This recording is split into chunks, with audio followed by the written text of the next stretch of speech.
8월 25일 화요일 아침입니다. 오늘 보면은 이사야 66장입니다. 이사야 66장 1절에서 4절까지 말씀을 보겠습니다. 날마다 주께로는 14절까지 되어 있습니다만 말씀이 조금 길어서 오늘 1절에서 4절까지 우리가 묵상하고 기도하고 그렇게 하겠습니다. 구약성경 1047면입니다. 1047면 제가 말씀 봅니다. 여호와께서 이와 같이 말씀하시되 하늘은 나의 보좌요 땅은 나의 발판이니 너희가 나를 위하여 무슨 집을 지으랴. 내가 안식할 처소가 어디랴. 나 여호와가 말하노라. 내 손이 이 모든 것을 지었으므로 그들이 생겼느니라.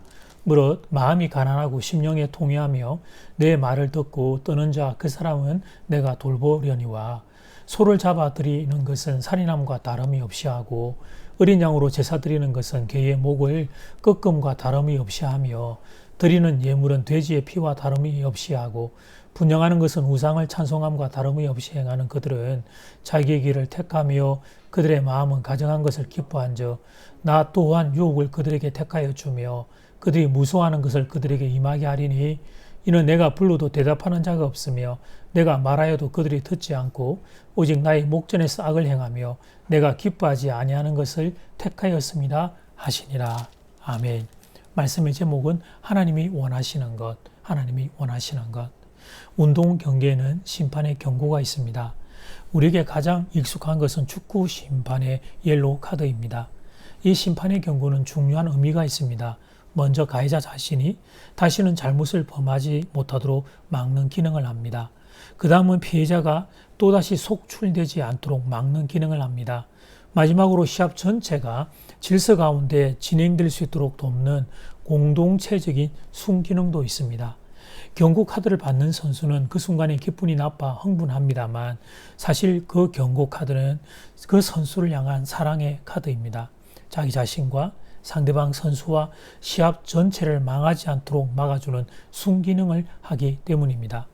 그런데 이 이치는 인생살이 모든 곳에서 발견됩니다. 그 사람이 더 이상 나쁜 곳으로 떨어지지 않도록 하나님께서 말씀을 통하여 경고하시며 그를 지켜주시는 것입니다. 첫 번째, 성전에 대한 이스라엘의 착각, 성전에 대한 이스라엘의 착각. 하나님이 경고의 말씀을 하십니다. 하나님께 뭘 지어드린다고 그것으로 끝났다고 생각하지 말라는 것입니다. 하나님께 제물을 드리고 제사를 드린다고 할 일을 다 했다라고 생각하지 말라는 것입니다. 하나님께 내가 무언가를 드린 것처럼 생색내지 말라는 겁니다. 하나님이 가진 것이 없어서 우리의 것을 필요로 하는 분이 아니시기 때문입니다. 1절 말씀. 여호와께서 이와 같이 말씀하시되 하늘은 나의 보좌요 땅은 나의 발판이니 너희가 나를 위하여 무슨 집을 지으랴. 내가 안식할 처소가 어디랴. 하늘은 하나님의 보좌요 땅은 하나님의 발판인데 그런데 우리가 무슨 하나님의 집을 지어드린다고 생색을 내느냐는 말씀입니다. 예루살렘에는 중요한 건물이 하나 있었습니다. 그것은 예루살렘 성전이었습니다.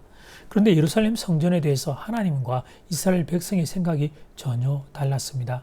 하나님은 성전을 하나님과 이스라엘 백성들의 만남의 장소로 생각했습니다.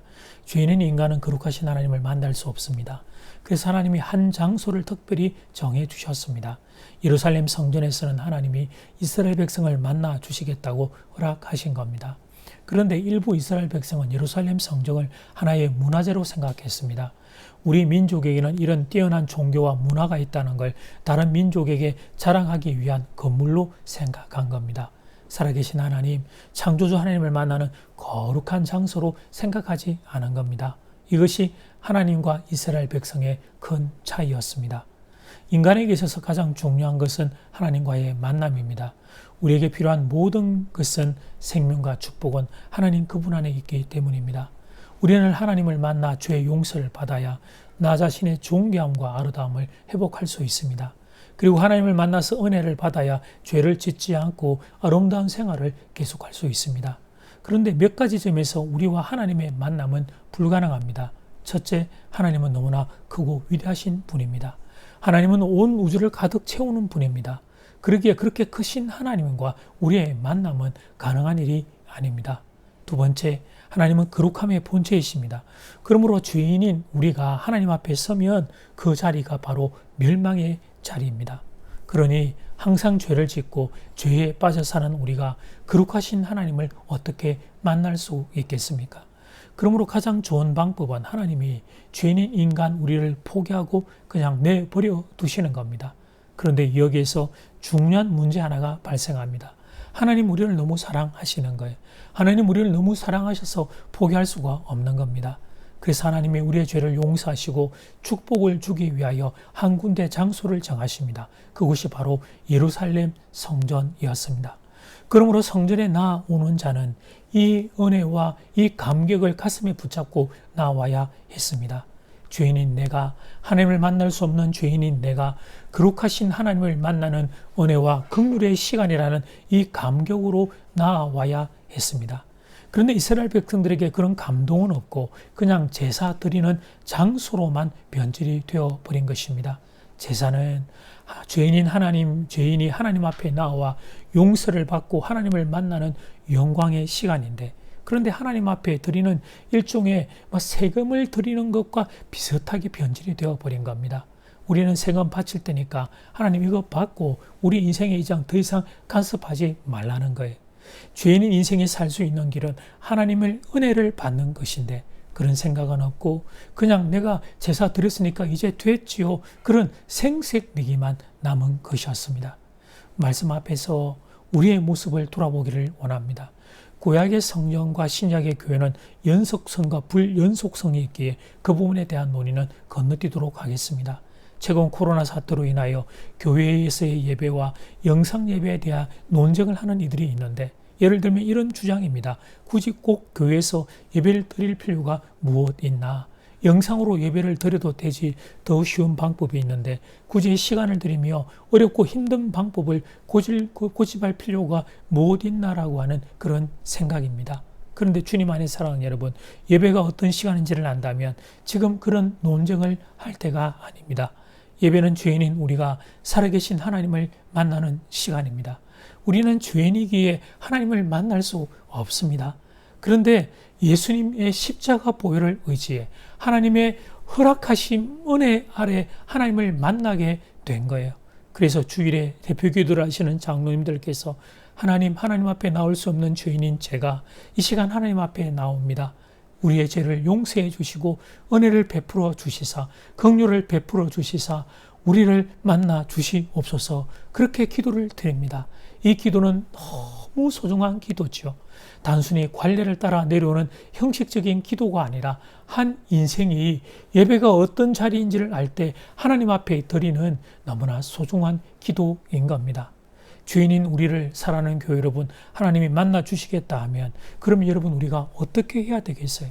하나님 그분 안에만 생명과 축복이 있는데, 그런데 하나님이 그것을 우리에게 선물로 주시겠다고 하면 어떻게 해야 하겠습니까? 그렇습니다. 우리가 할 수 있는 모든 우리의 마음을 다하여 하나님 앞에 나아가야 할 겁니다. 이것이 바로 예배를 대하는 성도의 자세인 것입니다. 그래서 지금 이 시대에 살아가는 성도들을 생각하면 마음이 너무 아픕니다. 교회에서의 예배를 통하여 하나님을 만나야 하는데, 하나님의 은혜를 힘입어야 하는데 그 하나님을 만나는 시간이 제약을 받고 있기 때문입니다.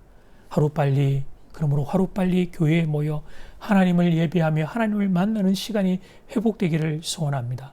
그때까지는 영상 예배를 드려야 되는 이런 한계 가운데도 하나님은 우리를 긍휼히 여겨주셔서 영상 예배를 드리는 여러분의 삶의 처소에 하나님이 찾아와 만나 주시기를 간절히 소원합니다. 두 번째, 하나님이 진정으로 원하시는 것. 하나님이 인간들에게 원하시는 것은 많은 것이 아니었어요. 하나님은 우리가 하나님을 떠난 죄인이며 하나님 없이는 살 수 없는 그런 정말 죽을 수밖에 없는 인생이라는 사실을 하나님 앞에 고백하기를 원하셔요. 그래서 이 고백이 있다면, 이 마음이 있다면 하나님께서 우리의 모든 것을 용서해 주시겠다고 말씀하십니다. 2절 말씀, 나 여호와가 말하노라 나의 손이 모든 걸 지어서 다 이루었느니라. 무릇 마음이 가난하고 심령에 동의하며 나의 말을 인하여 떠는 자 그 사람은 내가 권고하려니와. 여기서 마음이 가난하다는 것은 하나님 앞에서 자신의 부족한 죄인임을 느끼는 거예요. 내가 가지고 있는 이 인간적인 조건들은 하나님 앞에 나아갈 수 있는 자격이 되지 못함을 아는 거예요. 나는 오직 멸망할 수밖에 없는 죄인임을 깨닫는 거예요. 그래서 하나님의 그 말씀 앞에 경외함으로 두려움으로 떠는 사람들, 그렇게 마음이 가난한 인생들에게는 하나님이 친히 권고해 주시겠다는 거예요. 권고해 주신다는 것은 하늘 문을 열고 은혜와 축복의 말씀을 우리에게 선물로 주신다는 의미입니다. 근데 이스라엘 백성들이 그렇게 하지를 않아요. 그 마음이 중요한데, 내가 죄인임을 깨닫고 하나님의 은혜를 구하는 그 마음이 중요한데 그런 마음이 없었습니다. 대신 하나님, 나 이제 제사 드렸습니다. 그 행위 자체를 가지고 면피용의 합리화를 하며 살았던 거예요. 3절 말씀, 소를 잡아 드리는 것은 산인함과 다름이 없고 어린 양으로 제사 드리는 것은 개의 목을 꺾음과 다름이 없으며 드리는 예물은 돼지의 피와 다름이 없고 분향하는 것은 우상을 찬송함과 다름이 없이 하는 그들은 자기의 길을 택하며 그들의 마음은 가정한 것을 기뻐한저. 미운 사람을 죽이는 마음으로 소를 잡았습니다. 아픔과 감동이 전혀 없이 양을 잡았습니다. 그때 이방인들은 개가 쓸데없으면 한꺼번에 목을 그냥 툭 꺾어서 죽였던 것 같습니다. 이스라엘 자손들도 그렇게 생각한 거예요. 양이 얼마나 있으니 또 잡아들이면 되지, 그런 생각이었어요. 그러나 사랑하는 교회 여러분, 그 양은 원래 내 자신이 죽는 것을 의미했잖아요. 내가 죽어야 되는데 이 양을 대신 죽여 하나님 앞에 드리는 것이었잖아요. 그런데 길거리에서 그저 개를 죽이는 것처럼 의미 없이 양을 죽여서 제사를 드렸던 것입니다. 그들을 향하여 하나님이 선언하십니다. 3절 하반절 말씀, 그것은 우상을 찬송함과 다름이 없는 것이다. 그러니 사랑하는 여러분, 충격입니다. 외적으로 보면 이스라엘 백성들은 하나님께 제사를 드렸습니다. 우상 숭배처럼 보이지 않았습니다. 그런데 하나님은 그것을 우상 숭배라고 말씀하시는 것입니다. 여러분, 이것이 어떻게 우상 숭배가 될 수 있습니까? 그렇습니다. 마음에 하나님을 예배함이 없기 때문이었습니다. 몸은, 형식은 하나님께 제사를 드리고 있었지만 그 마음에는 하나님의 앞에서는 경외함이 없었던 것입니다. 나 같은 죄인이 하나님을 만날 수 있다는 감격이 없었던 것입니다. 그래서 그 이스라엘 백성을 보고 하나님이 경고하신 것입니다. 그런 이스라엘 백성들의 이중성은 이후 그들의 실제 삶에서 적나라하게 드러납니다. 하나님을 예배한 것이 아니었기에, 하나님 앞에 죄인인 내가 감격과 감동으로 나온 것이 아니었기에 그 이후 그들은 실제 삶에서 하나님의 말씀을 듣지를 않습니다. 하나님이 마치 없는 것처럼 악을 행하고 하나님이 싫어한다는 것을 알면서도 하나님이 싫어하는 행동을 그렇게 자행자재하며 살아갔던 것입니다. 4절 말씀, 나 또한 유혹을 그들에게 대가해 주며 그들이 무수하는 것을 그들에게 임하게 하리니 이는 내가 불러도 대답하는 자가 없으며 내가 말하여도 그들이 듣지 않고 오직 나의 목전에서 악을 행하며 내가 기뻐하지 아니하는 것을 택하였음이라 하시니라. 하나님의 과거 사울왕에게 사무엘 선지자를 통하여 이미 경고하신 바가 있었습니다. 순종이 제사보다 낫다. 너희가 나의 말을 듣는 것이 순양의 기름보다 낫다. 주님 안의 사랑 여러분, 하나님은 거지가 아니십니다. 우리가 드리는 것이 없으면 살 수 없는 분, 그런 분이 아니십니다. 하나님은 자존자이십니다. 스스로 계시는 분이십니다. 하나의 부족함이 없는 분이십니다. 모든 것을 만드셨고 모든 것의 근원이 되는 분이십니다. 가만히 생각해 봅니다. 우리가 하나님께 드릴 수 있는 최고의 것은 뭘까요? 사랑하는 교회, 그것은 우리의 마음입니다. 우리의 마음을 담아 드리는 거예요. 우리의 진정성을 드리는 거죠. 하나님, 저는 하나님 없이는 살 수 없습니다. 죄로 인해 죽을 수밖에 없는 이 악한 죄인을 구원해 주신 예수님 사랑합니다. 그리고 오늘도 이 죄인이 하나님 앞에 엎드려 간절히 구합니다. 이 부족한 죄인을 불쌍히 여겨 주셔서 하늘의 은혜를 허락하여 주시옵소서. 그런 사모하는 마음으로 나아가는 것입니다. 그런 사모하는 마음을 간직하는 것입니다. 그것이 바로 하나님이 우리에게 원하시는 것입니다. 그리고 그런 이들에게 하늘의 은혜가 임하게 되는 것입니다. 그래서 주님이 말씀하셨던 것입니다. 심령이 가난한 자는 복이 있나니 천국이 저희 것입니다.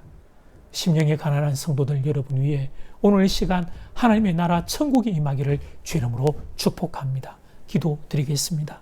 하나님, 사랑하는 교우들, 아버지 하나님, 이스라엘 백성들처럼 마음이 교만하고 하나님 없는 것처럼 악을 행하며 사는 인생들이 아니라 이 마음들, 가난한 마음들 되어서 아버지 하나님 앞에 하나님 간절히 가난한 마음으로 구하는 이 마음들이 하나님 앞에 살아있는 인생들 되기를 소원합니다.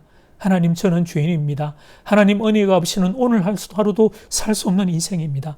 주여, 저를 불쌍히 여겨 주시옵소서. 긍휼히 여겨 주시옵소서. 안에는 하나님의 은혜를 부어 주시옵소서.